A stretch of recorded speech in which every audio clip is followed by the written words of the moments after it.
आता आपल्याला कन्सेप्ट बघायचा आहे इलेक्ट्रोव्हॅलन्सी म्हणजे काय आणि कोव्हॅलन्सी म्हणजे काय. म्हणजे मुळात आपल्याला कन्सेप्ट बघायचा आहे व्हॅलन्सीचा. हे खूप महत्त्वाचं आहे बरं का कन्सेप्ट. व्हॅलन्स इलेक्ट्रॉन थोडं वेगळं असतं. व्हॅलन्स इलेक्ट्रॉन हे थोडं वेगळं आहे आणि हे थोडं वेगळं आहे. म्हणजे काय असते बारकाव्यानं बघू. आपण दोन प्रकारचे बॉन्ड बघितले. आपण पहिल्यांदा काय बघितलं की ॲटम हे स्टेबल असतात का निसर्गामध्ये? नाही, मॉलिक्यूल स्टेबल असतात. कारण ॲटमचं काय कंप्लीट नाहीये, ऑक्टेट कंप्लीट नाही. फक्त कोणत्या ॲटमचं ऑक्टेट कंप्लीट आहे? नोबल गॅसेसचं. म्हणून त्यांनी काही मॉलिक्यूल तयार करत नाहीत. आता पुढे चालून आहेत एक्सेप्शनली ते करतात कधी कधी. सध्या एवढंच आहे राईट. हळूहळू एक एक गोष्ट आणखीन क्लिअर होत जाते. पण सध्या कामापुरतं काय की नोबल गॅसेस बॉन्ड तयार करत नाहीत. म्हणजे ते स्टेबल आहेत. ते का स्टेबल आहेत तर ऑक्टेट कंप्लीट आहे त्यांचं. बाकीच्यांना ऑक्टेट कंप्लीट करायचंय म्हणून ते बॉन्ड तयार करतात. बॉन्ड तयार करण्याचे दोन मार्ग आहेत. बॉन्ड म्हणजे बेसिकली फोर्स ऑफ अट्रॅक्शन आहे. दोन मार्ग कोणते कोणते आहेत? एक आयोनिक बॉन्ड आणि दुसरा कोव्हॅलंट बॉन्ड. आयोनिक बॉन्ड कसा तयार होतो? इकडे एखादा आयन असतो Na+ सारखा, बरोबर का? इकडे एखादा दुसरा आयन असतो. आयन म्हणजे काय? असा ऍटम ज्याच्यावर चार्ज झालाय. ऍटम मध्ये प्रोटॉन आणि इलेक्ट्रॉनची संख्या सेम असते. पण ज्यावेळेस प्रोटॉनची संख्या जास्त होते किंवा इलेक्ट्रॉनची संख्या जास्त होते त्यावेळेस तो ऍटम राहतो? नाही राहत. काय बनतो तो? आयन बनतो. काय बनतो? ऍटम ज्यावेळेस इलेक्ट्रॉन घेतो किंवा देतो त्यावेळेस तो काय बनतो? आयन बनतो. आयनचे दोन प्रकार असतात. आयनचे दोन प्रकार. एक असतो ऍनायन ज्याच्यावर चार्ज असतो मायनस. दुसरा असतो कॅटायन ज्याच्यावर चार्ज असतो प्लस. राईट. ऍनायन म्हणजे मायनस, म्हणजे याच्यामध्ये इलेक्ट्रॉनची संख्या प्रोटॉनपेक्षा जास्त आणि प्लस चार्ज असला की इलेक्ट्रॉनची संख्या प्रोटॉनपेक्षा कमी कमी कमी. राईट. ऍनायनचं उदाहरण Cl-, कॅटायनचं उदाहरण Na+. मग ह्या कॅटायन मध्ये आणि ऍनायन मध्ये इथं कोणता फोर्स आहे? ह्याला फोर्स कोणता म्हणतात? इलेक्ट्रोस्टॅटिक फोर्स म्हणतात. कोणता? इलेक्ट्रोस्टॅटिक फोर्स आहे. म्हणून ह्या बॉन्डला इलेक्ट्रोव्हॅलंट बॉन्ड म्हणतात किंवा आयन मध्ये असल्यामुळे आयोनिक बॉन्ड म्हणतात. दोन नाव आहेत.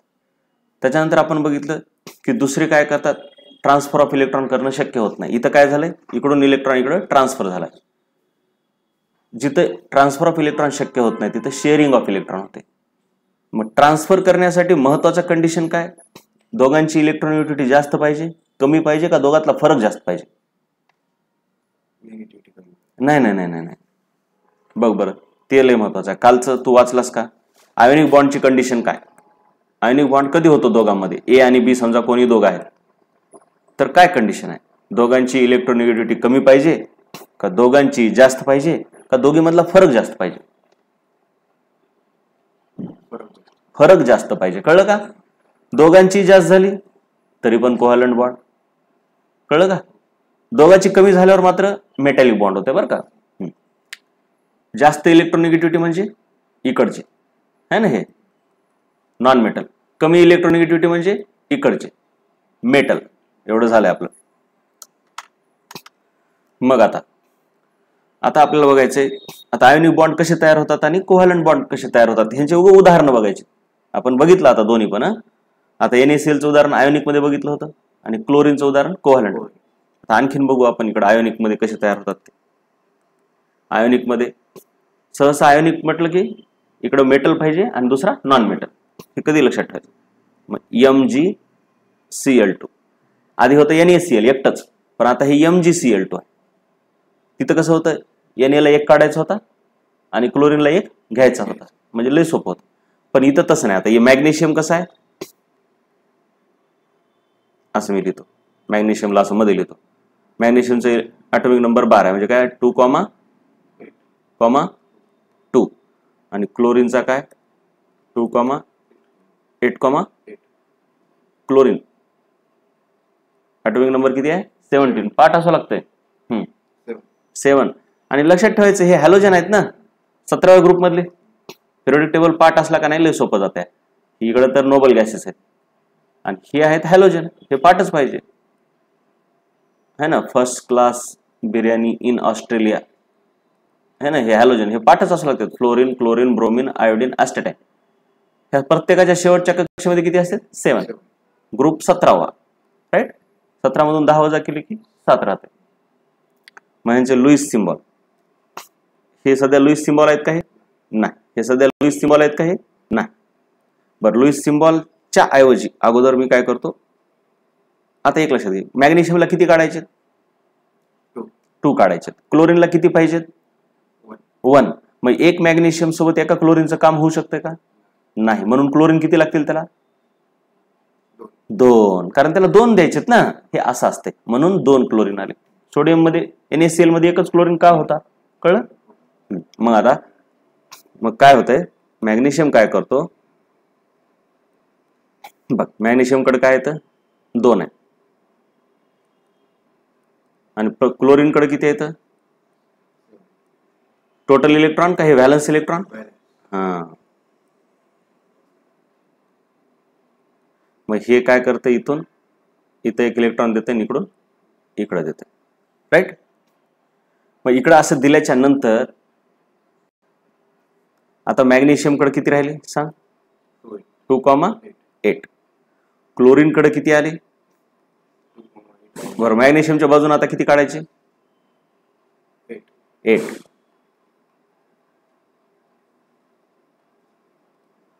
क्लोरीनच्या बाजूने किती काढायचे?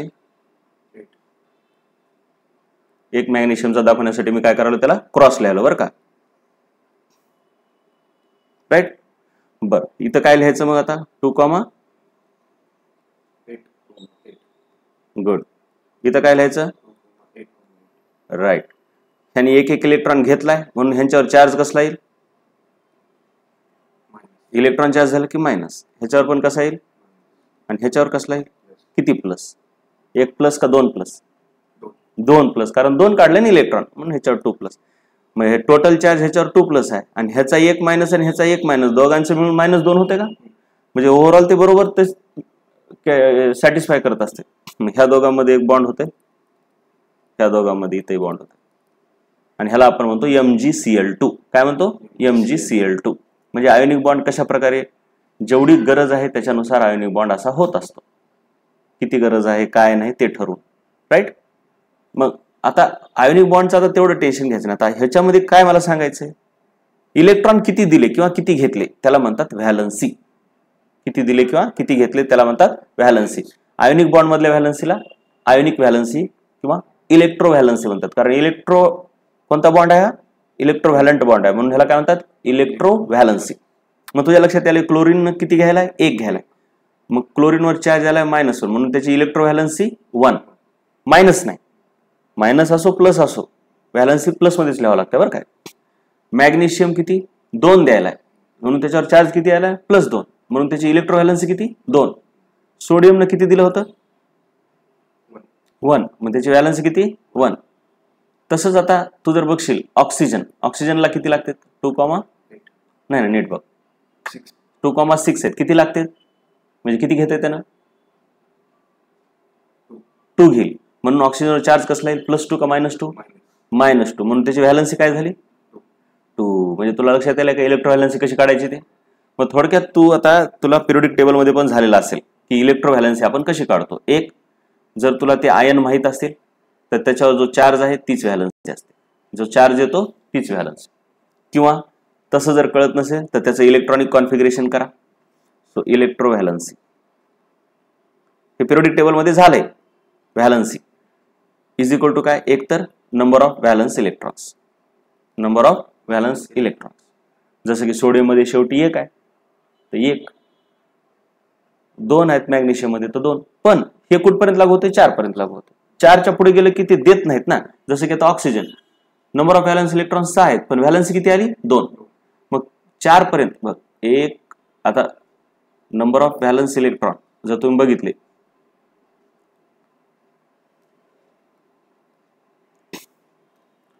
तर पहिला जर मी पिरियड काढला, दुसरा पिरियड, तर lithium, beryllium, boron, carbon, nitrogen, oxygen, fluorine.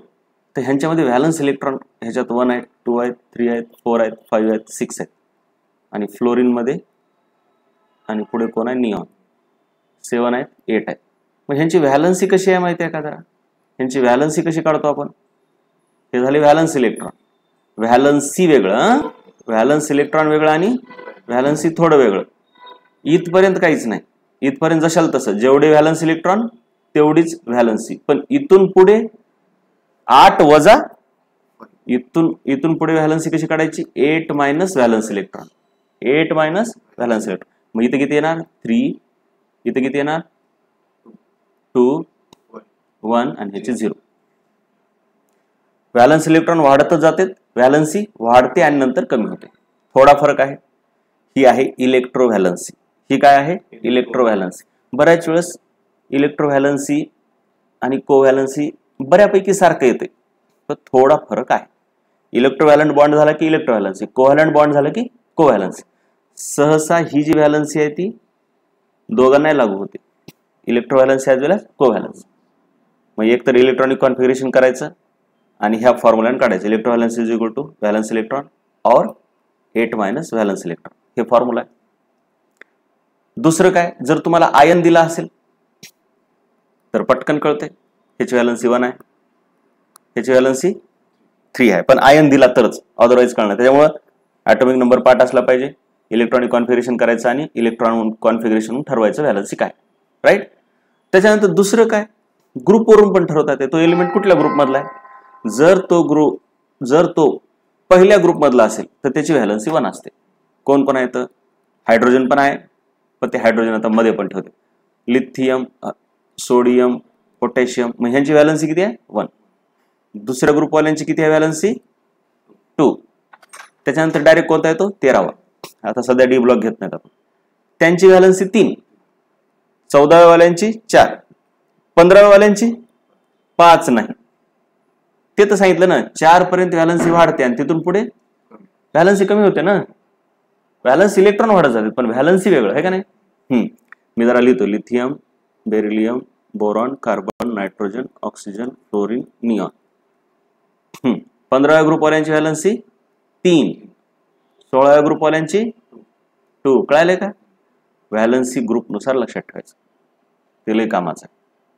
म्हणजे तुम्ही क्लोरीनची व्हॅलन्सी 1 आहे, फ्लोरीनची पण 1च आहे, ब्रोमीनची पण 1च येते. मग इथं टेबल दिलाय बघा, हे इलेक्ट्रोव्हॅलन्सीचा. हे बघ, हे काही एलिमेंट दिले तर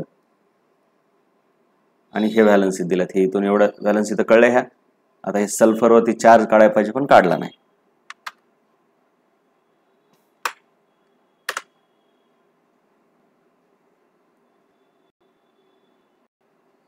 पण सल्फर कुणाच्या ग्रुपमध्ये येते माहिती आहे का तुला, ऑक्सिजनच्या येते. मग ऑक्सिजनची व्हॅलन्सी पण 2, म्हणून सल्फरची पण म्हणलं ना ग्रुपमध्ये व्हॅलन्सी सेम राहते. क्लिअर.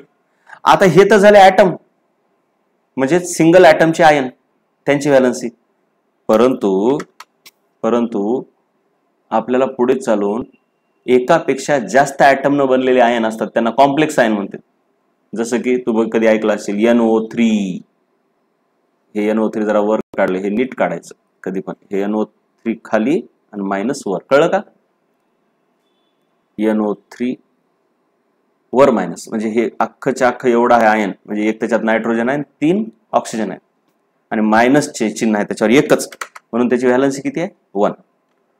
तसंच हे NO2 मायनस,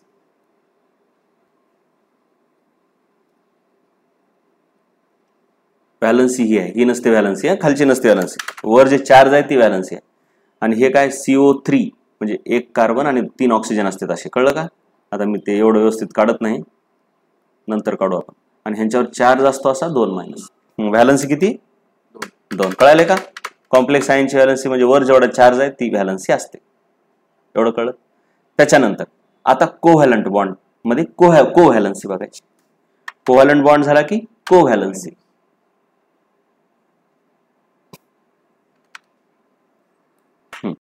आधी तर कोव्हॅलंट बॉन्ड करायचा म्हणजे कसा, 2 नॉन मेटल असले की सहसा काय होतो कोव्हॅलंट बॉन्ड. दोघे नॉन मेटल असले काय होतो कोव्हॅलंट बॉन्ड होतो सहसा. मग नॉन मेटल म्हणजे जास्तीत जास्त आपले कोण आहेत कोव्हॅलंट बॉन्ड करणारे, पक्क लक्षात ठेवायचं. पिरियोडिक टेबल मध्ये आपल्याला बार लागणारे कोण आहेत जिथं कोव्हॅलंट बॉन्ड होणार आहे. हे कार्बन इथला, नायट्रोजन, ऑक्सिजन आणि हे हायड्रोजन इथला. हे हायड्रोजन ह्यांच्यासोबत कोव्हॅलंट बॉन्ड करतो आणि त्याच्यानंतर इथले हॅलोजन सर्वच, सल्फर आहे इथं, फॉस्फरस आहे, मेन तर कार्बन आणि कार्बनचा, हायड्रोजन सोबत कार्बनचा, नायट्रोजन सोबत कार्बनचा, ऑक्सिजन सोबत हे लयच. आणि पाठ काय असू त्याचं की प्रत्येकाला किती बॉन्ड लागते, म्हणजे किती इलेक्ट्रॉनची गरज आहे हे लय पाठ असावं लागते. इकडे तर आपल्याला कळलं पहिल्या ग्रुपवाल्यांना 1 ची गरज आहे, दुसऱ्या ग्रुपवाल्यांना 2 ची गरज आहे आणि तिसऱ्यांना 3 ची. इथून पुढे ह्यांना आता हे घेते, हे 3 ची गरज आहे म्हणजे 3 घेतेत का 3 देतेत? हे पहिले दुसरे तिसरे हे इलेक्ट्रॉन घेतेत का देत असतात? देत असते. 3 ची गरज आहे म्हणजे 3 काढून टाकायची गरज आहे. ह्या ग्रुपमध्ये जेवढे आहेत ते काय करतात? 2 काढून टाकतात. आणि ह्या ग्रुपमध्ये जेवढे आहेत ते काय करतात? 1 काढून टाकतात. इकडून इकडे मेटल आहेत, सॉरी नॉन मेटल आहेत, ते काय करतात? घेतात किंवा शेअर करतात. म्हणजे घेऊ किंवा शेअर करू, त्यांना गरज कितीची आहे हे माहित पाहिजे. हे 2 करतात, एक तर घेतात किंवा शेअर करतात. म्हणजे कार्बन त्याच्यावरती किती आहे? 2,4. मग ह्याला 4 ची गरज आहे. 4 ची गरज आहे म्हणजे एक तर 4 घेतय किंवा 4 शेअर करते, पण 4 काढते का कधी? नाही. नायट्रोजन 2,5 ह्याला कितीची गरज आहे? 3. मग एक तर 3 घेतय, म्हणजे इकडून मेटल भेटला तर 3 घेतय, पण सोबत नॉन मेटल भेटला तर 3 घेतय का 3 शेअर करते? 3 शेअर करते. ऑक्सिजन 2,6 कितीची गरज आहे? 2. जर मेटल भेटला तर 2 घेईल, कम्प्लिटली ऍक्सेप्ट करेल, आणि जर नॉन मेटल भेटला सोबत तर शेअर करेल 2. ठीक आहे. आता आपल्याला काय बघायचं आहे? शेअरिंग कसे करते प्रत्येक जण. आता पाठ आधी काय द्यायचं? ऑक्सिजन 2 शेअर करते, कार्बन किती शेअर करते हे लय पाठ असावं लागतंय. कार्बन 4, आता तुला हळूहळू पाठ होईल. कार्बन 4, नायट्रोजन 3, ऑक्सिजन 2 आणि हॅलोजन 1. मग आता सर्वात पहिले आपण एक सोपं बघू, कार्बन आणि हायड्रोजन. कार्बनच्या भोवती किती आहेत? 4. आणि हायड्रोजनच्या भोवती किती आहेत? 1. हायड्रोजन किती शेअर करेल? आता इथं देवाणघेवाण होऊ शकत नाही. का होत नाही? कारण दोघांची ताकद जरा जरा सारखीच आहे. मी सांगलो ना कोण कोण आहेत हे लक्षात ठेव. आणि हायड्रोजन एक आहे 1. हे एवढे जण जे आहेत ना हेच लय बार लागतात. हे एकमेकात कसले बॉन्ड करतात? कोव्हॅलंट. कारण ह्यांच्या ताकदी जवळपास सारख्या आहेत. कोणाची जास्त आहे कोणाची कमी आहे तरी ताकद माहित असू दे. सर्वात जास्त ताकद फ्लोरीनची, त्याच्यानंतर ऑक्सिजन, त्याच्यानंतर नायट्रोजन आणि क्लोरीन सारखंच. हे दोघं सारखे जरा जरा. त्याला मी काय सांगितलं होतं? Phone call. बरोबर आहे का? इलेक्ट्रोनिगेटिव्हिटी सर्वात ताकदवान इलेक्ट्रॉन ऍक्सेप्ट करणारे 4 जण. मग हे बाकीचे आहेत कार्बन, हायड्रोजन, बाकीचे हॅलोजन जरा जरा ह्यांच्यासारखेच आहेत ताकदवान. मग हे कधी पण एकमेकांमध्ये कसले बॉन्ड करतात? कोव्हॅलंट. मग आता इथे शेअरच करते. हायड्रोजन किती शेअर करेल? 1 चीच गरज आहे. कारण ते काय, हायड्रोजनकडे 1 इलेक्ट्रॉन आहे, त्याला ऑक्टेट कंप्लीट करायचं का डुप्लेट? डुप्लेट. मग ते म्हणते मला 1 बस झालं. चला ठीक आहे, हे नाही इथं शेअर केला. आता शेअरिंग अशी पण दाखवते. त्याच्यानंतर पण कार्बनला किती शेअर करायचे? 4. कारण कार्बनचं कसं आहे? 2,4. 4 ची गरज आहे. ऑक्टेट कंप्लीट करायला 4 ची गरज आहे. मग कार्बन म्हणते ठीक आहे तू एकच कर, मी 4 जणांसोबत 4 करतो. ते असं काही नसतं की एकासोबतच सगळं करावं.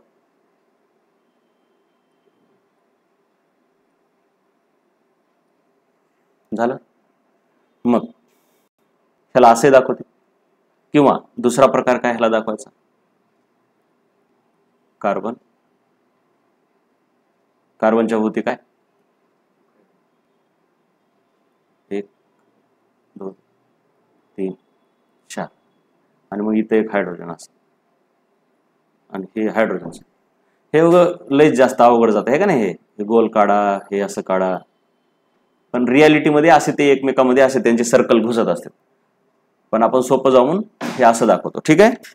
इथून पुढे आपण असं दाखवणार जास्त सोपं जाऊन.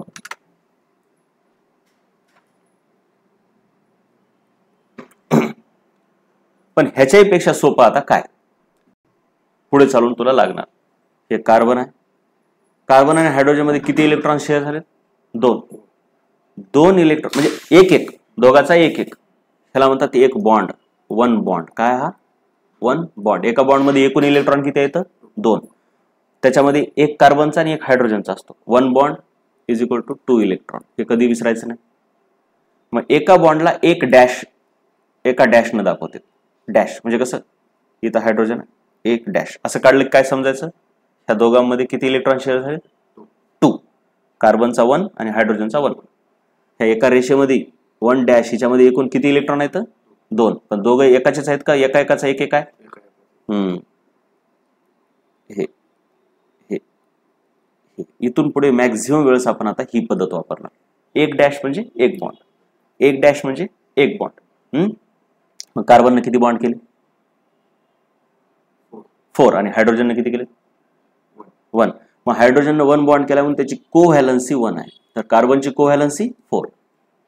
सो कोव्हॅलन्सीचा अर्थ काय कळला? Number of bonds. कोव्हॅलन्सीचा अर्थ काय कळला? Number of covalent bonds. तो आणखीन बघ पाहिजे तर हे कार्बन, ऑक्सिजन, क्लोरीन आणि हे आपण बॉन्ड तयार करू, बघू कसे कसे होते. आता कार्बनला कितीची गरज आहे बॉन्डची? 4. आता बाजूला किती असू, आणखीन एक समजा इथं कोणतरी हायड्रोजन आहे, अजून ह्याच्या बाजूला कोणी आलं 1000 फुटाने आले, पण आपण बघायचं की एकदा त्याचं ऑक्टेट कंप्लीट झालं की पुढे नाही जायचं. बघ ऑक्सिजनच्या भोवती किती असते? 6.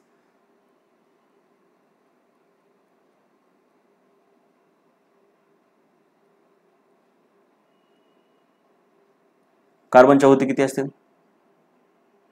4. हायड्रोजनच्या भोवती 1. क्लोरीनच्या भोवती क्लोरीन हॅलोजन आहे, विसरू नको. हॅलोजन म्हणजे 17वा ग्रुप, 17वा ग्रुप म्हणजे 7.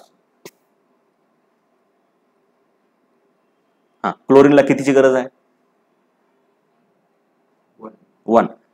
मग हे तू म्हणजे सर मग इकडच्या सोबत करू शकते. हो करू शकते, पण सध्या काय आपल्याला मेन सेंटरला कोणाला आहे? कार्बन. करायला तर पुन्हा सोबत करू शकते, पण सेंटरला कार्बनला ठेवून काय होऊ शकते हे बघायचं. कुणाचं काम संपलं? क्लोरीनचं. मग आता ह्याचा नवीन बॉन्ड करायचा काय एखादा? नाही. उगा इथं ह्या म्हणून इथं पण असं जोडून टाकायचं का? नाही. ऑक्टेट संपलं की पुढे जायचं नाही. ऑक्टेट संपलं की पुढे जायचं नाही. क्लोरीनने एक बॉन्ड केला, विषय क्लोज. हायड्रोजन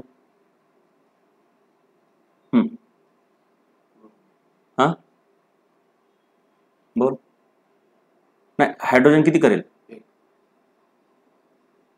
झालं. ऑक्सिजन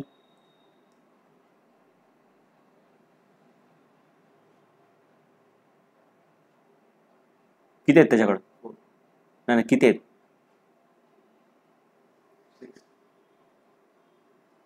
मग किती पाहिजेत त्याला? 2. मग किती शेअर करेल? 2 पाहिजेत तर बॉन्ड किती करेल? नाही, एका बॉन्ड मधून दुसऱ्याचा एकच भेटतो ना. जेवढे पाहिजे तेवढेच बॉन्ड करत असते. किती करेल मग? 2. बघ ना, असं मोजायचं. कसं मोजायचं बघ. आता ऑक्टेट कंप्लीट झाले का? क्लोरीनचं झालंय का बघ. सहज आपल्या लक्षात ठेव, क्लोरीनला 1 ची गरज आहे तर 1 बॉन्ड करते, ऑक्सिजनला 2 ची गरज आहे तर 2 बॉन्ड करते. ठीक आहे, बघ मोजून कसं होते. 1 2 3 4 5 6 7 आणि 8 झालं का ऑक्टेट कंप्लीट. अगोदर त्याचे 7 होते, दुसऱ्यासोबत शेअर केले की 1 आला. आता ऑक्सिजनचं कसं होते?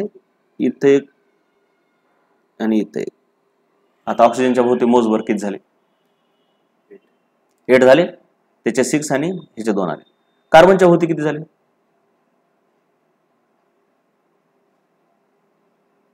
8. कसं मोजलं? शेअर केलेले आता त्याचेच असतात. ऑक्टेट मोजत असताना शेअर केलेले सर्व मोजायचे, स्वतःचे तर मोजायचे, शेअर केलेले पण मोजायचे. मग कार्बनच्या भोवती किती आहेत? 1 2 3 4 5 6 7 8. कार्बनचं पण ऑक्टेट कंप्लीट झालं. आता सर्वांचंच ऑक्टेट कंप्लीट झालं. मग ह्याला म्हणते तुझं आहे, तुझी गरज नाही आम्हाला.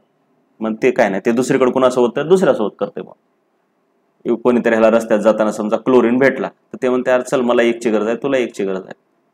HCl म्हणते. ते वेगळा मॉलिक्यूल तयार झाला. पण ह्यांच्यामध्ये घुसल का? असा नाही घुसू शकत, कारण ह्यांचं काय कंप्लीट झालं. असं असते ते. मग आता ह्याला कसं दाखवायचं, ह्याला कसं दाखवायचं, वर किती रेषा काढायच्या, 2, डबल बॉन्ड म्हणते त्याला. एकच काढली की हे झाला सिंगल बॉन्ड, हे झाला डबल बॉन्ड. त्याच्यानंतर इकडं H, इकडं क्लोरीन झालं, असं आहे. मग आता उरलेले इलेक्ट्रॉन पण दाखवायचे. आता ह्याच्यावर किती उरलेत बाकीचे, बॉन्ड मध्ये तर हे 2 गेले, उरले किती 4. मग ते असे 4 असे नाही काढायचे, दोघाला जोडीने काढायचे. का काढायचं त्याचं पुढे चालून कळलं तुला. 1, टोटल 4 झाले, टोटल 4 झाले, जोड्या किती झाल्या 2. मग ह्या जोडीला म्हणतात लोन पेअर. ह्या जोडीला काय म्हणतात, लोन पेअर. आणि ही बॉन्ड मध्ये किती गेले तर, एक कार्बनचा आणि एक हायड्रोजनचा. ते दिसत नाही पण असतंय, हे का नाही. मग हिच्यामध्ये 2 इलेक्ट्रॉन आहेत, ती पण जोडीच आहे, तिला म्हणतात बॉन्ड पेअर. काय म्हणतात, bond pair. Bond pair, lone pair, bond pair, lone pair. एकट्या ऍटमवर असणारी लोन पेअर, बॉन्ड मध्ये गेलेली बॉन्ड पेअर. लोन म्हणजे एकटी, एकट्याच ऍटमवर आहे म्हणून ती लोन पेअर आहे. क्लोरीनवर किती काढू, 6 इलेक्ट्रॉन. म्हणजे जोड्या किती, पेअर्स किती, लोन पेअर किती 3, 1, 2, 3. So chlorine has 3 lone pairs, oxygen has 2 lone pairs, right. मग आता कोव्हॅलन्सी, कार्बनची कोव्हॅलन्सी किती, किती बॉन्ड केले तेवढी कोव्हॅलन्सी असते. किती बॉन्ड केले, एक डॅश म्हणजे एक बॉन्ड, 4. एक बॉन्ड, 2 बॉन्ड, 3, 4. हे 2 बॉन्ड आहेत वेगवेगळे. So there are total 4 bonds. Therefore कार्बनची कोव्हॅलन्सी 4. ऑक्सिजनची कोव्हॅलन्सी किती आहे 2. त्यानं 2च बॉन्ड केलेत. हे ऑक्सिजनची कोव्हॅलन्सी 2, हायड्रोजनची कोव्हॅलन्सी 1, क्लोरीनची 1. कोव्हॅलन्सी कळली आता कशी आहे, इलेक्ट्रोव्हॅलन्सी पण कळली कशी आहे. हो की, इथं दाखवलंय, हो का.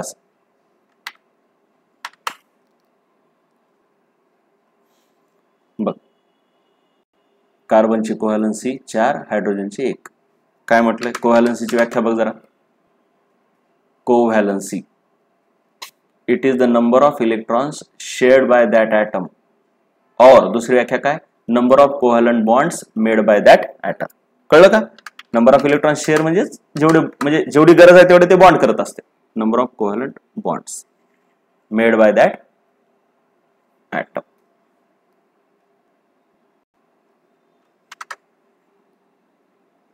तसं इथं हे दाखवलं. आता इथं चुकून काय झालंय,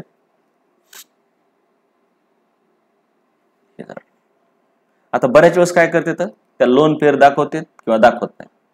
आता ह्याच्यावर दाखवायला पाहिजे होत्या का नाही, मग ते दाखवतेत, कधी कधी दाखवत नाही. तर त्याचं टेन्शन घ्यायचं नाही, बरोबर का. पण कोव्हॅलन्सी बरोबर लिहिल्या का बघ जरा प्रत्येकाची. इथं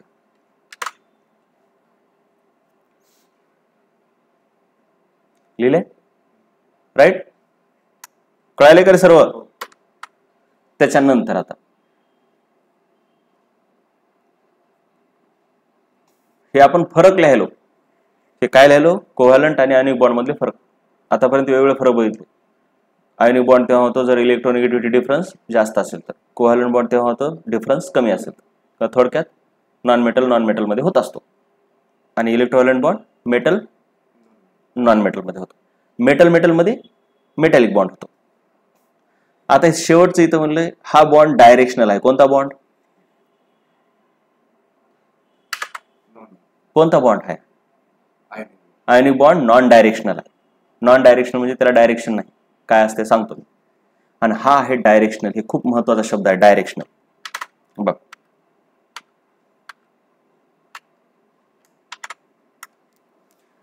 हे MgCl2 आहे.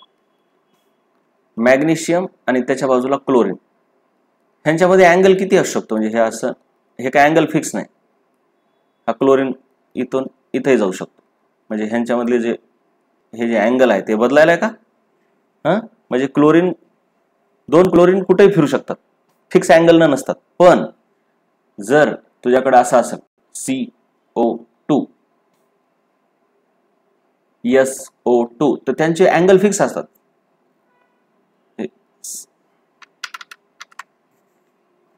हे बघ C इकडं O इकडं O, हे पण नॉन मेटल हे पण नॉन मेटल म्हणून कोव्हॅलंट बॉन्ड. ह्यांच्यातलं अँगल 180च राहणार. ते कसं काय ते पुढे आहे आपल्याला, पण सध्या लक्षात घे SO2 असा आहे, मग ह्यांच्यातलं अँगल काय ते 120च राहणार. उगाच असं O ला इकडे नाही काढतायत, म्हणजे ह्यांचे अँगल फिक्स आहेत. कोव्हॅलंट बॉन्ड मधले अँगल फिक्स आहेत, डायरेक्शन फिक्स आहे. पण ह्यांचं डायरेक्शन फिक्स आहे का काही, म्हणून ह्यांना डायरेक्शन नसतं, म्हणून काय म्हटलंय नॉन डायरेक्शनल. काय म्हटलंय नॉन डायरेक्शनल. ह्यांना काय म्हटलंय डायरेक्शनल इन नेचर. नेचर म्हणजे त्यांचा नेचर म्हणजे काय स्वभाव कसा आहे डायरेक्शनल आहे. कळतंय का.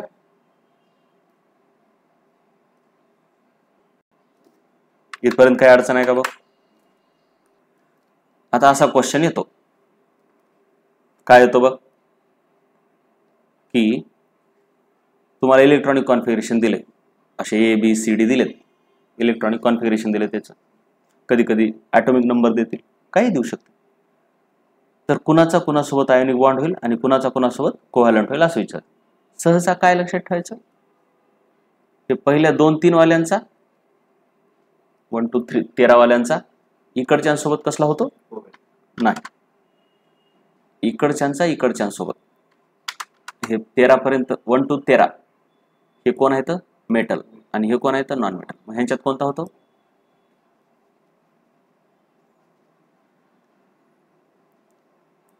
मेटल आणि नॉन मेटल मध्ये आयोनिक, आणि नॉन मेटल मध्ये जे की कुठून पुढे सुरू होते 14व्या ग्रुप पासून ते 18th ग्रुप पर्यंत.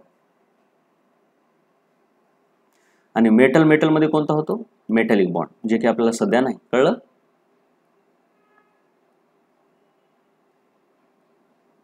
मेटल कुठपर्यंत आहे 13व्या पर्यंत सध्या लक्षात ठेव. सध्या 12व्या नंतर आहेत बरं काय, सध्या एवढंच लक्षात ठेव. पुढचे काय आहेत नॉन मेटल. ह्याच्यामध्ये नंतर मग झिगझॅग नेचर येत आहे, मग इकडं आहेत हे मेटल असे, वरचे नॉन मेटल आहेत. पण सध्या कामापुरतं एवढं लक्षात ठेव, कार्बनच्या अलीकडचे हे मेटल आणि कार्बन पासून पुढचे हे नॉन मेटल. मग आधी ग्रुप ठरवायचा यांचा. आता इलेक्ट्रॉनिक कॉन्फिगरेशन बघून ग्रुप ठरवता आला पाहिजे. NS1 म्हणजे समजा 2S1 काय बी असेल. S मध्ये 1 म्हणजे ग्रुप कोणता हायड्रोजनवाला, म्हणजेच ग्रुप 1. इथं ग्रुप लिहितो मी, म्हणजे कुठंतरी कुठं आलं ते इथं आलं आहे का नाही असं ह्या ग्रुपमध्ये. म्हणजे मेटल मध्ये आलं का नॉन मेटल मध्ये, म्हणजे हा कोण आहे मेटल असं लक्षात ठेवा. ह्याचा ग्रुप सांग.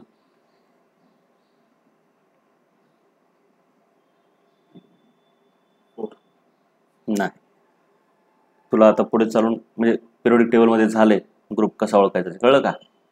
हे आहे P ब्लॉकचं एलिमेंट, एवढं कळतंय का. मग P ब्लॉकच्या एलिमेंटचा ग्रुप कसा असतो माहिती आहे का, हे 4 आणि त्याच्यामध्ये 12 ऍड करावं लागते. कारण P ब्लॉकचा असा आहे, खरोखर पिरियोडिक टेबल असा आहे ना, असं राईट. मी दिले पण लिहून फॉर्म्युले. हे P ब्लॉक असतो, इकडे S ब्लॉक. S ब्लॉक साठी काय फॉर्म्युला आहे ग्रुपचा, डायरेक्ट S मध्ये जेवढे आहेत तेवढे. S ब्लॉक साठी डायरेक्ट NS मधले इलेक्ट्रॉन. D ब्लॉक वाला एलिमेंट असला की 2 + D मधले इलेक्ट्रॉन आहे का नाही. आणि P ब्लॉक वाल्यासाठी 12. का 12, कारण हे पहिला हे दुसरा आणि हे इथले 10 ग्रुप. सो टोटल इथे येईपर्यंत किती ग्रुप झाले 12 झाले. मग इथून सुरू होत आहे NP1. NP म्हणजे जेवढा पिरियड आहे, तिसरा पिरियड असेल तर 3P1. मग काय, जसं की N म्हणजे पिरियडची संख्या असते 3P1, इथे येते 3P2, 3P3, 3P4, 3P5 आणि शेवटी येते 3P6. मग हे 3P4 वालं इथं आलं, म्हणजेच NP4 दिसलं का. हे NP4. मग NP4 वाल्याचा ग्रुप किती आहे, हे 12 आणि पुढचा आहे 13, 14, 15, 16, म्हणजे पुढचे 4. P मध्ये जेवढे आहेत तेवढे P मधले ग्रुप झाले. पण त्याच्या अगोदर किती झाले ग्रुप 12. एस मधले 2 आणि डी मधले 10. म्हणून पी ब्लॉक वाल्यासाठी ग्रुप काय असतो 12 प्लस पी मधले इलेक्ट्रॉन. आणि जे एसपीडी एफ ब्लॉक आहे खाली असतो तो त्या सर्वांचा ग्रुप एकच असतो ते म्हणजे तिसरा ग्रुप. मग आता ह्याचा ग्रुप सांग बरं किती आहे. फक्त पी मधले इलेक्ट्रॉन बघायचे आणि त्यात किती मिसळायचं 12. किती आहे मग 16th ग्रुप. मग मेटल मध्ये येते का नॉन मेटल मध्ये. हे 13च्या पुढे थोडक्यात हे 15 हे 16 म्हणजे हे कोण आहे ऑक्सिजन 16वा ऑक्सिजनचा ग्रुप आहे. मग हे नॉन मेटल का एन लिहितो मी एन म्हणजे नॉन मेटल. हा हे कोणत्या ग्रुपचा एलिमेंट आहे पी ब्लॉक जे शेवटी आहे ते. आता इथं काय होलंय इथं डी लिहिलं नाही. का डी लिहिलं नाही पहिल्या आणि दुसऱ्या पिरियड मध्ये डी येतच नाही. चौथ्या पिरियड पासून पुढे येते ते लिहू नाही लिहू पण शेवटी कोण आले पी. मग त्याच्यावरून ठरवायचं जरा म्हणजे कोणत्या ब्लॉकचा आहे पी ब्लॉकचा. कितवा मग पिरियड आहे त्याचा आपला ग्रुप कितवा असेल मग 17. गुड. म्हणजे हे हॅलोजन त्याच्या पी मध्ये 5 असतात कळलं का आणि त्याच्या शेवटच्या कक्षेत 7 असतात कारण पी मधले 5 आणि एस मधले 2. ही तर व्हॅलन्स नाही आहे ना ही ती हे 4 आहे हे 3 म्हणजे व्हॅलन्स नसते. व्हॅलन्स कोण कोण आहे तर हे आणि हे. मग टोटल व्हॅलन्स मध्ये किती झाले 7. हॅलोजन मध्ये 7 असतात का म्हणजे ते 17th ग्रुप आले हे इथले हॅलोजन. ठीक आहे थोडक्यात हे चौथा हॅलोजन आहे. चौथा आहे का नाही. मग काय मेटल का नॉन मेटल. त्याच्यानंतर हे बोल काय त्याचं सांग हे कोणतं आहे. गुड 17th ग्रुप हा पण काय नॉन मेटल. मग आता मला सांग ह्या ए वाल्यांचे ह्याच्यासोबत कोणता बॉन्ड होईल आयोनिक. ह्याच्यासोबत कोणता होईल म्हणजे ए हा सर्वांसोबत काय फॉर्म करतो आयोनिक बॉन्ड. कारण ए हा मेटल आहे बाकीचे नॉन मेटल आहेत so they will form ionic bond. आणि बाकीचे एकमेकांमध्ये कसला बॉन्ड तयार करतील बीचा सी सोबत कसा होईल ह्याच्यासोबत कसले होतील कोव्हॅलंट बॉन्ड. फक्त एकटा एच सर्वांसोबत केला तर आयोनिकच करणार परंतु बाकीचे काय करणार एकमेकांमध्ये कोव्हॅलंट बॉन्ड पण ए सोबत कसे करणार आयोनिक बॉन्ड. कळलं का. मग ह्याचं उत्तर बघ कसं आहे बघ काय लिहिलंय. A can form ionic bond with BCD. Covalent bond कुणाकुणात होतो covalent bond can be form between BC CD BD पुन्हा अजून त्याच्यात जे काय असेल ते. कळलं का व्यवस्थित. आपण काय बघायलो कोव्हॅलंट बॉन्ड म्हणजे बॉन्ड कसा तयार होतो. बॉन्ड तयार होण्याच्या आतापर्यंत आपण किती मार्ग बघितले कोणते कोणते आयोनिक आणि कोव्हॅलंट. आपण थोडक्यात बघितलं की कोव्हॅलंट बॉन्ड कसा शेअरिंग न होतो आणि आयोनिक बॉन्ड कशाने होतो ट्रान्सफर ऑफ इलेक्ट्रॉन त्याच्यात आयन तयार होते. आता आपल्याला आयोनिक बॉन्ड मध्ये विषयी थोडंसं आणखीन डिटेलमध्ये बघायचं आणि त्याच्यानंतर कोव्हॅलंट बॉन्ड कडे जायचं. कोव्हॅलंट बॉन्ड एकदा सुरू झाला की तेच चालणार एवढा मोठा. आता सध्या तर आपण आयोनिक बॉन्ड वगैरे साधा बघितला एक ॲटम एक Na एक Cl एक Mg एक फ्लोरीन असं काय ते. पण आता कॉम्प्लेक्स आयन असतात जसं की इथं Na एकटा आहे प्लस पण SO4 2- म्हणजे हे आयन कसला आहे कॉम्प्लेक्स आहे. आता हा आयन कसा तयार झाला ते नंतर बघू आपण. पण सध्या एवढं तर कळलं की ह्याच्यावर 2 मायनस आहे. मग सोडियम कडे किती आहे 1. मग ह्या एकाला सोडियम किती लागतील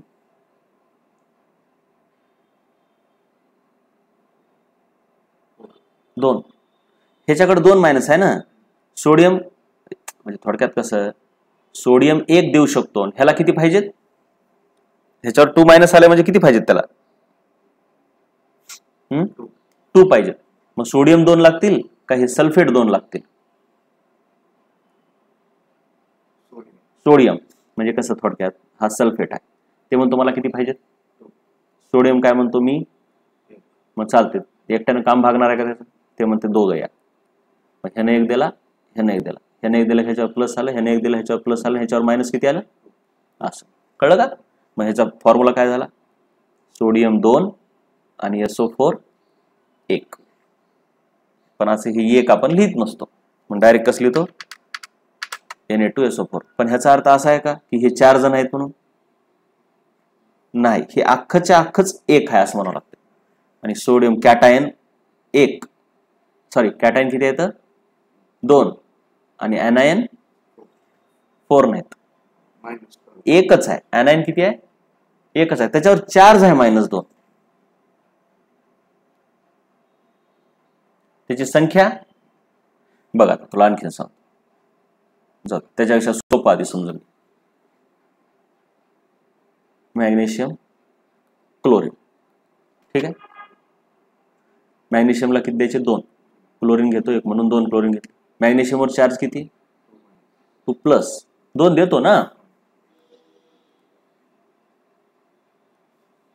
मग आता फॉर्म्युला कसा होते, 1 Mg आणि Cl2.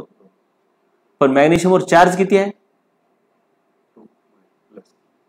क्लोरीनवर चार्ज किती आहे, 1 मायनस.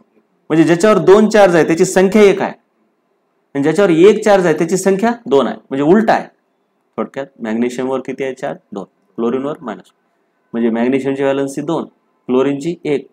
मग संख्या व्हॅलन्सी एवढी नाही घ्यायची, त्याचे उलट घ्यायचं. म्हणजे मॅग्नेशियमची संख्या 1च लागते तर क्लोरीनची 2 लागते. ह्याला म्हणतात क्रॉस मल्टिप्लिकेशन ऑफ व्हॅलन्सी. काय म्हणते, व्हॅलन्सी. ज्याची व्हॅलन्सी जास्त आहे त्याची संख्या जास्त लागते का कमी लागते, म्हणजे थोडक्यात असं, म्हणजे कमी लागते. म्हणजे थोडक्यात असं ज्याची ताकद जास्त आहे त्या लोकांची संख्या कमी लागते, असं आहे ते.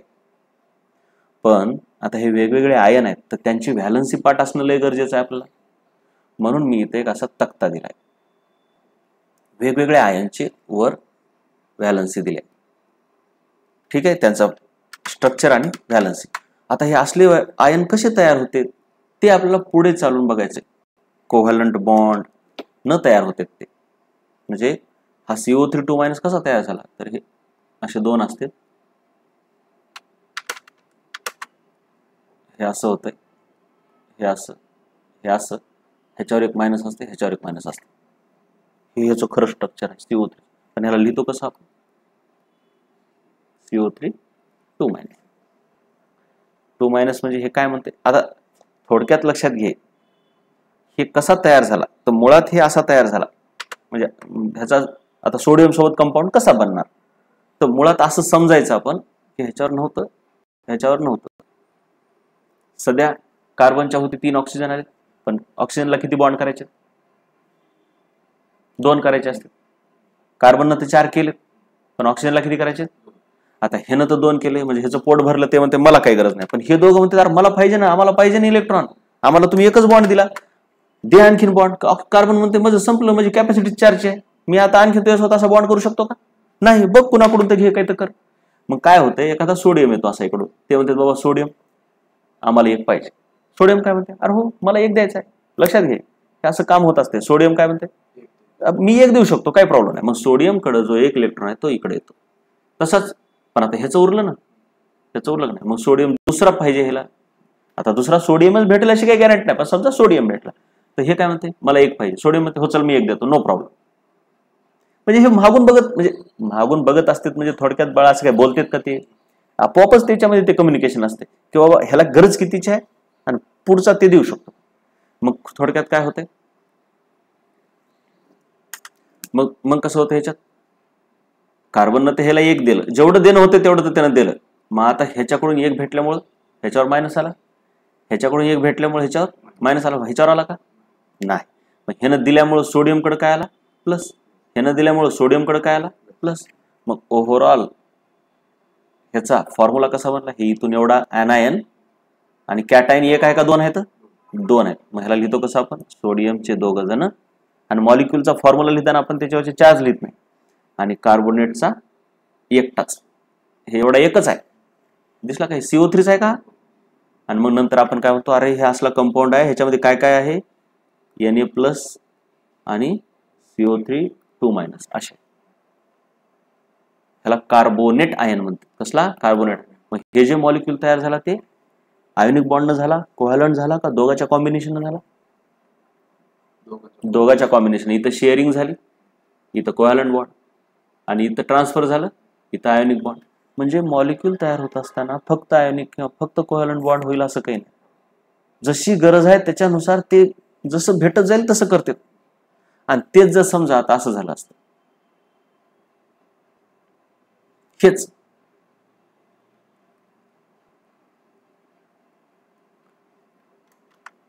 इथं सोडियम याच्या ऐवजी हायड्रोजन आला असतं, तर हायड्रोजन ट्रान्सफर करू शकतो का? ऑक्सिजन आणि हायड्रोजन, मी तर म्हणलं ना, हे 4-5 जण लक्षात ठेव. कार्बन, ऑक्सिजन, हायड्रोजन, नायट्रोजन, हे हॅलोजन, हे काय करतात एकमेकांमध्ये शेअरिंग करतात. मग ते काय म्हणते, बाबा एक देतोस का? ते म्हणते देऊ शकत नाही, पण शेअर करतो, मला एकची गरज आहे हायड्रोजनला. मग ते म्हणते ठीक आहे बाबा, असं झालं हे मॉलिक्यूल तयार. हे पूर्ण कोव्हॅलंट बॉन्डनं तयार झाला. हे आयोनिक प्लस कोव्हॅलंटनं तयार व्हायला. कसंही तयार होते आयोनिक. मग काय करतात, जेवढ्यानं कोव्हॅलंट केलं तेवढ्याला एकत्र करतात आणि त्याला एक आयन म्हणतात. आणि हा आयन एकट्या ॲटमनं बनलाय का मेनी ॲटमनं बनलाय? मग अशा आयनला कॉम्प्लेक्स आयन म्हणतात. काय म्हणतात अशांना? Complex ion. आणि अशांना सिंपल आयन. ठीक आहे. मग इथं वेगवेगळे आयन दाखवले, जसं की आता कार्बोनेट आयन, त्याच्यावर 2 मायनस कसा आला. आणि मग तू म्हणशील की सर मग हे तर असं होतं, असं होतं, मग तुम्ही त्याच्यावर 2 मायनस का काढले? मग ते आता सोडियम आल्यावर तर ते असं झालं का नाही, असं झालं का नाही? आणि आता एकदा हेच कम्प्लीट झालं, काय करते तर जरा कुठं धडक झाली की हे निघून जाते, कुठं तर पळतंय दुसरीकडे, किंवा पाण्यात टाकलं की हे एकीकड, हे एकीकड. म्हणजे हे एकीकड कसं होतंय, CO3 2 मायनस म्हणून बाजूला होते आणि Na प्लस बाजूला पळून जाते, कुठं तर जाते पळून. का तर ह्याचे ऑक्टेट कम्प्लीट झालं, ह्याचे ऑक्टेट कम्प्लीट झालं ना. काम कशाचे आहे? ऑक्टेट कम्प्लीट करण्याची. चिटकून राहायचं का नाही ते ठरते.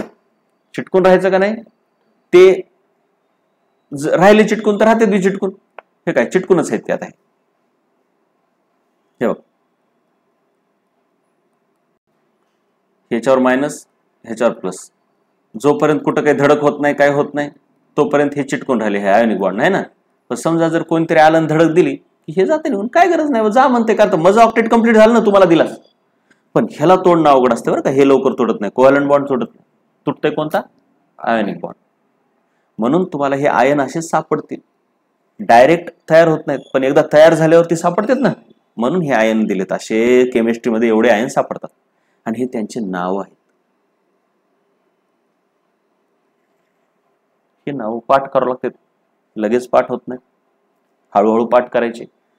सल्फाइट आयन, सल्फेट आयन, थोडा फरक आहे बघ. इथं आय आहे, इथं ए आहे, तर कसा फरक आहे? 3 4 बारकावा असतो. उगाच सल्फेटला सल्फाइटला जमणार. तर इथं बघ काय, हे सेमच वाटतंय हे आणि हे, पण हे टी आहे इथं आणि इथं डी आहे का नाही. हे सल्फाइड आहे, फक्त S2 मायनस. आणि हे सल्फेट आहे, सॉरी हे सल्फाइट आहे, हे सल्फेट आहे. कळायले का काही? प्रोनाउन्सिएशन येतील लक्षात. कुठं डी आहे, कुठं टी आहे, त्याच्यानुसार हे काय. सहसा ऑक्सिजन सोबत आलं की टी येतं, हे का नाही.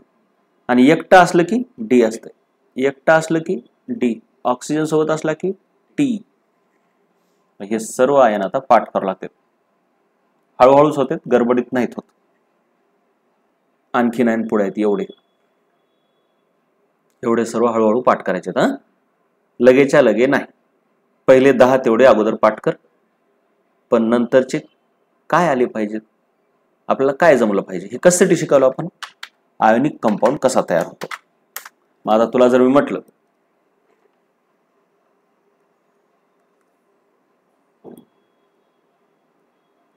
सोडियम सल्फेट कसा तयार होईल, म्हणजे पहिल्यांदा ज्याचं नाव लिहिले ते कॅटायन असतो सहसा, आणि हा काय असतो? ॲनायन. हे आयोनिक कंपाऊंड सुरू आहेत, कळलं का? तर आपल्याला एवढंच पाहिजे. आता तुला लक्षात येणार नाही, पण प्रॅक्टिस झाल्या कळलं. सोडियम कसा आहे? Na+. सल्फेट कसा आहे? तर ते तुला टेबल बघून कळलं पाहिजे. बघ बरं, इथं सापडते का सल्फेट?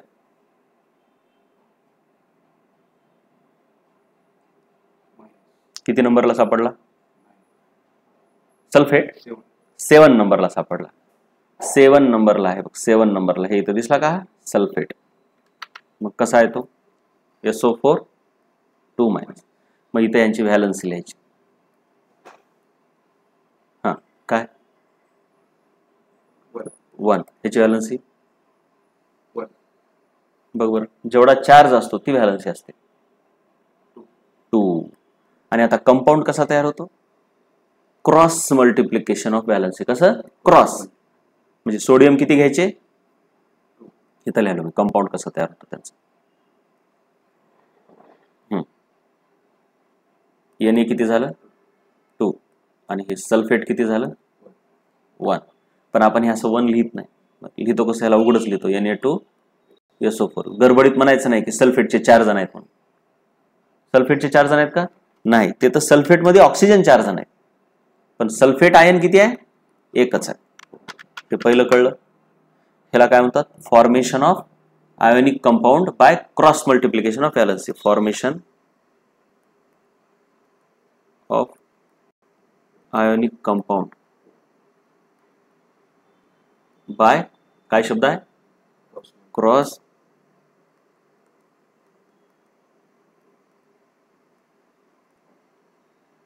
Of valency. व्हॅलन्सी म्हणजे त्यांच्यावर असणारा चार्ज. व्हॅलन्सी म्हणजे त्यांच्यावर असणारा चार्ज.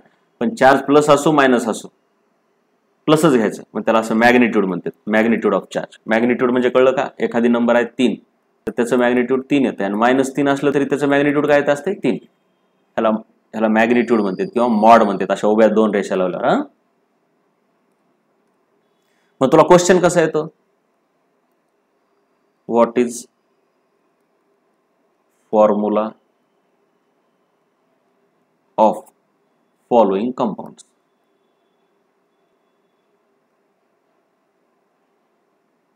किंवा what is formula of compound. समजा ते तुला नंबर 1 नाव दिलं मॅग्नेशियम ऑक्साइड किंवा नायट्राइड. ह्याचा कंपाऊंडचा फॉर्म्युला काढ म्हटलं तर पहिल्यांदा तुला हे आयन माहित पाहिजे. मॅग्नेशियम तर तुला माहिती आहे कसं असते, त्याच्यावर चार्ज किती असते? पहिल्या ग्रुपमध्ये येते का दुसऱ्या? नीट बघ जर दुसऱ्या, म्हणून चार्ज किती. पण आता नायट्राइड पाठ होते तुला हळूहळू, जे की कुठं सापडणार तुला? ह्या लिस्ट मध्ये सापडते का बघ नायट्राइड.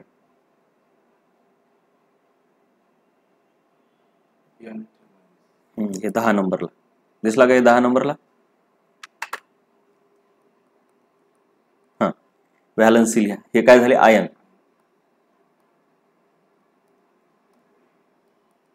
हा व्हॅलन्सी.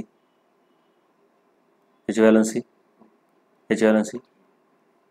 कंपाऊंड कसा तर डायरेक्ट क्रॉस मल्टिप्लिकेशन कंपाऊंड.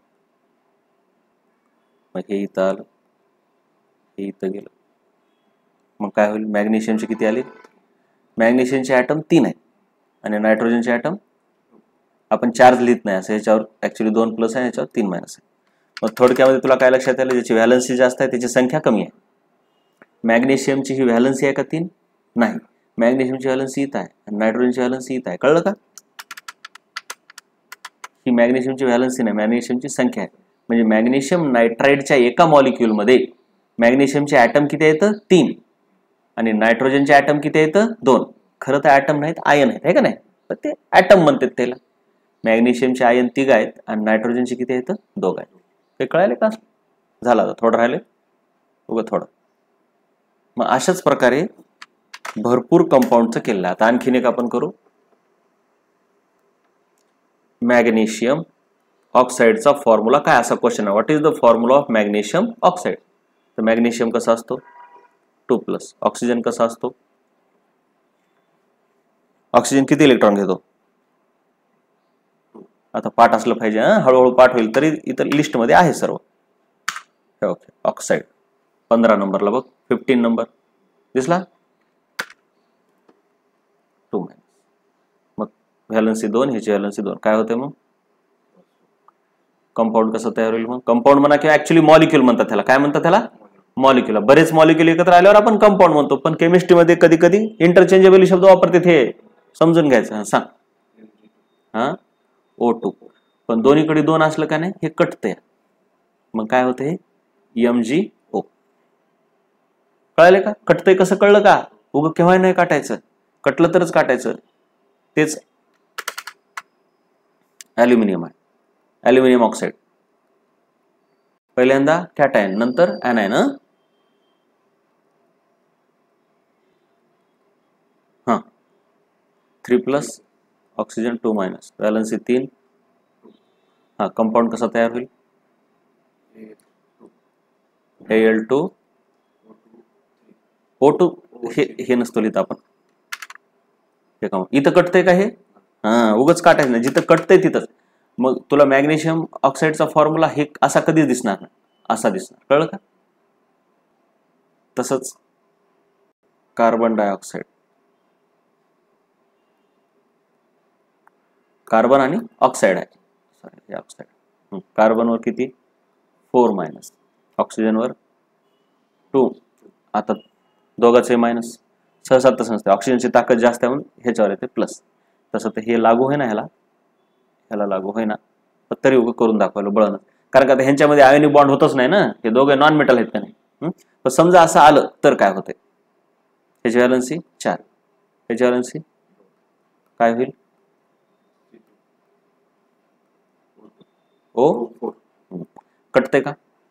कटते ना, कटते का? हे आहे ना, बे 1 बे, बे 2 4. मग काय होतं याचा फॉर्म्युला? CO2 झाला. कटते का नाही नीट? पण हे नाही काटायचं आपलं जे सुरुवातीला गेलं Na2SO4. बे 1 बे, बे 2 4 असं नाही, कारण हे आयन नाही ना, हे आयन 4 आयन आहेत का? हे नाही, हे 1 आहे. कळलं का? ते कुठलं काटायचं कळलं की आता 2 आयनच्या संख्येला काटू शकतोस. मग असेच तुला इथं बरेच असे करून दिलेत. ह्याचे नाव बघ, sodium chloride, sodium sulphate, ion, इथं व्हॅलन्सी आणि इकडे त्यांचे कंपाऊंड. एक ॲल्युमिनियम सल्फेटचं बघू. तुला ॲल्युमिनियम आणि सल्फेटमध्ये करायचंय. ॲल्युमिनियमची किती आहे व्हॅलन्सी? सल्फेटची किती आहे? 2-. व्हॅलन्सी सांग.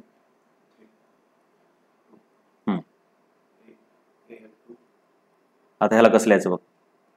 Al2 SO, नाही नीट SO, नुसतं SO का SO4? त्याचं हा नुसतं SO नाही, हे एक आयन SO नाहीच आहे, काय तो SO4 आहे. आणि असली किती जण आहेत? 3 आहेत. मग काय असं 3 लिहायचं का? ब्रॅकेट करायचं, म्हणजे ह्याला असं करून असं करून असं. आणि नाव ह्याचं कसं लिहायचं? पहिल्यांदा ॲनायनचं का पहिल्यांदा कॅटायनचं? नाही, अगोदर कॅटायन नंतर ॲनायन. तुला माहित असलेलं सोपं बघ ना, सोडियम क्लोराईड का क्लोराईड सोडियम? अगोदर कोण आहे? कॅटायन काय नाही, मेटल आहे का नॉन मेटल? मेटल. मेटल काय करते? देतात का घेतात? देतात. मग कॅटायन काय नाही, प्लस चार्ज का मायनस चार्ज? देतात. म्हणजे बघ, विचार कर, हे सर्व डोक्यात खेळलं पाहिजे. देतो, काय देतो? प्रोटॉन का इलेक्ट्रॉन? इलेक्ट्रॉन दिल्यावर माझ्याकडे इलेक्ट्रॉन वाढले का कमी झाले? इलेक्ट्रॉन कमी झाल्यावर कोण जास्त झालं? प्रोटॉन. प्रोटॉन जास्त झाल्यावर प्लस का मायनस? प्लस. म्हणजे मेटलवर कसला चार्ज येतो? प्लस. असं एवढं डोक्यात आलं पाहिजे. आणि नॉन मेटलवर कसला चार्ज येतो? मायनस. कारण का ह्याने ह्याला इलेक्ट्रॉन दिलेत, इलेक्ट्रॉन ज्याच्याकडे गेला त्याच्यावर मायनस, जिकडून गेला त्याच्यावर प्लस. प्लस वाला कॅटायन, हे ॲनायन. कसं लक्षात ठेवायचं? एन आहे त्याच्यात, N for negative. N for negative. Cation मध्ये काय येते? हे दिसते का? हे टी, त्याला कॅशायन पण म्हणतात काय जण. टी कसं प्लस सारखं दिसायला? टी प्लस सारखं दिसायला प्लस. त्याचं नाव काय?